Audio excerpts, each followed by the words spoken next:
For the rate law, here we are considering the general equation, that is a AA plus BB gives CC plus DD.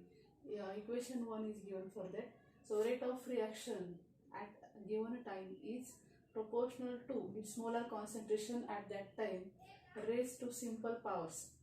Means rate of any reaction at a given time is proportional or directly proportional to its molar concentration at that time. Means at that time whatever molar concentration of that reactant are there, that is directly proportional to the rate of reaction, which is raised to the simple powers. Means at that time whatever concentration of that reactant is there, so it is given as a rate of reaction is directly proportional to molar concentration of A to the power of X into molar concentration of B to the power of Y. So if you are going to remove this proportional sign, then it is given by the K, that is a proportionality constant. So our equation becomes rate equal to K molar concentration of A to the power of X into molar concentration of B to the power of Y. Here we given this equation as a 2. So this rate, it is called as a differential rate law. Okay, so where that K is a proportionality constant, or it is also called as a rate constant. Now this K, that is a rate constant, that rate constant is independent of concentration. Rate constant K is independent of concentration and it varies with temperature. Now if you are considering for unit concentration of A and B, unit concentration A and B, then if you are going to write the A and B are the unit concentration, then we are getting the rate equal to K, that is a K is equal to the rate of the reaction.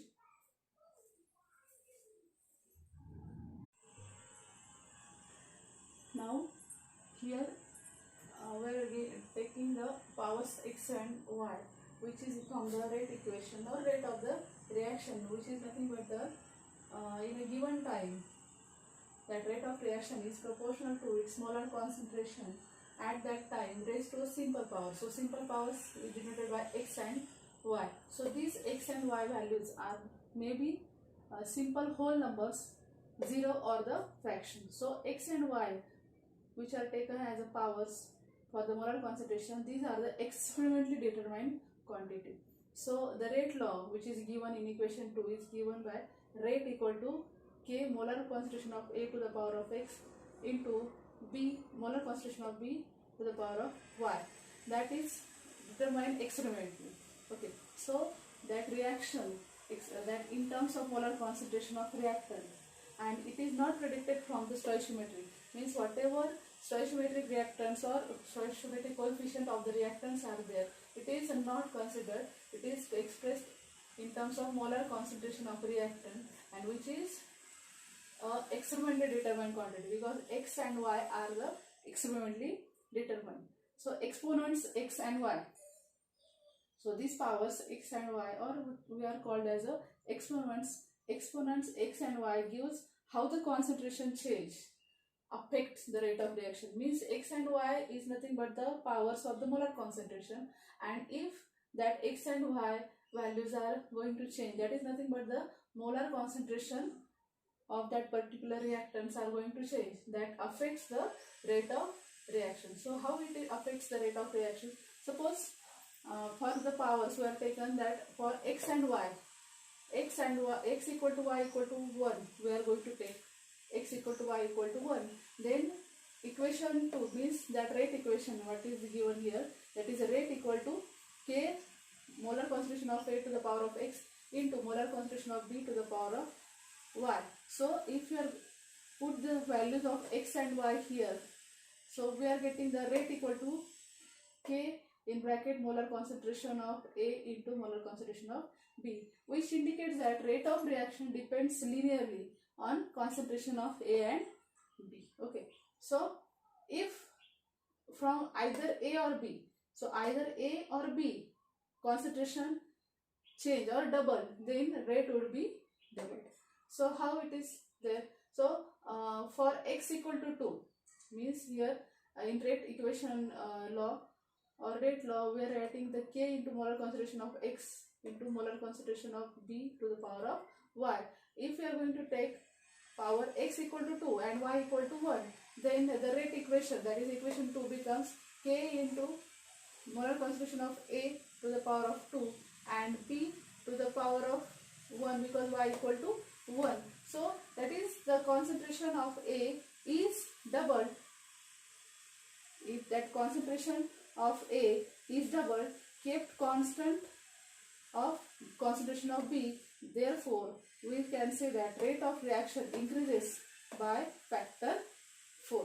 Suppose x equal to 0, if we are going to take x equal to 0, the rate is independent of concentration of A. So x is 0 means the value, if you are going to write x equal to 0, then this equation in which this becomes quantity is 0, so rate is independent of the concentration of A. And now if the x is less than 0, so x values is less than 0, then the rate decreases as molar concentration of A increases.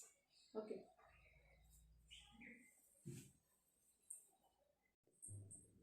So here we are considering the example, that is a twice of H2O2 gas gives twice of H2O liquid plus O2 gas. So rate law, so what we are saying that rate law is the experimentally determined quantity.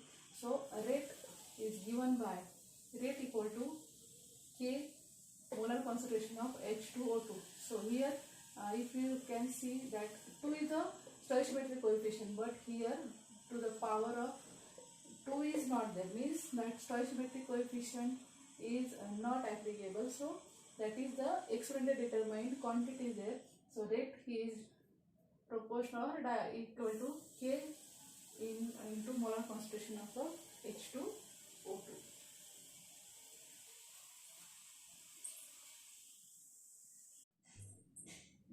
Okay. So the next point we are going to see, that is the order of the reaction. So for the order of reaction, we are considering the reaction, that is a AA plus BB gives CC plus DD. So we know that rate is a experimentally determined quantity.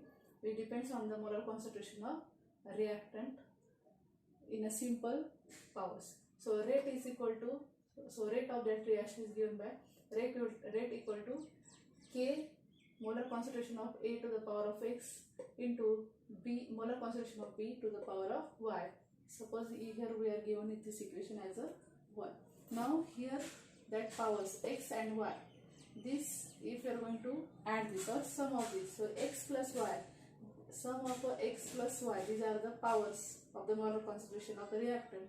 X plus Y gives the order of the reaction. So what is meant by the order of reaction? So definition of the order of reaction is nothing but it is the sum of powers of the concentration terms in the rate law expression. So in rate law expression, whatever powers of the molar concentration of that reactant, that is added, or sum of that powers of the concentration term in the rate law expression is nothing but the order of the reaction. So let's see the example for that. Suppose the example is the first one we are considering, that is a twice of H2O2 gas gives twice of H2 liquid plus O2 gas. Now as we know that rate is that rate law is experimentally determined quantity. So rate is given by rate equal to K in bracket or molar concentration of H2O2. So to the molar concentration of H2O2, power term or that number is not there, means here we are determining it is as a 1. So the reaction is of first order. Okay.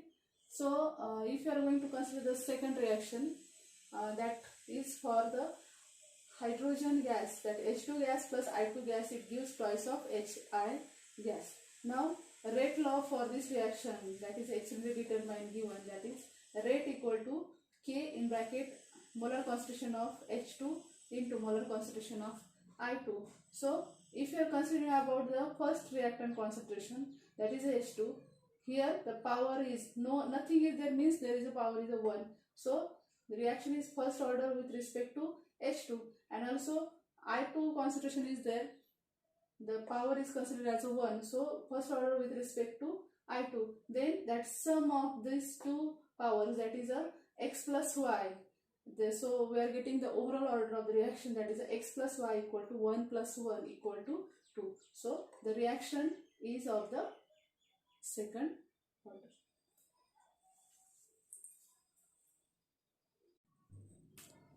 Okay, when we are going to see the order of the reaction, so you have to remember some key points for considering the order of the reaction, because the order of the reaction is nothing but it is an experimentally determined quantity. We are not considered directly on the from the stoichiometric coefficient, because it involves the powers from the rate law equation. So it is an experimentally determined quantity. The order may be integer or a fractional. So it may be integer or fractional. So for that we are considering the equation or reaction, that is a CH3CHO gas gives CH4 gas plus CO gas.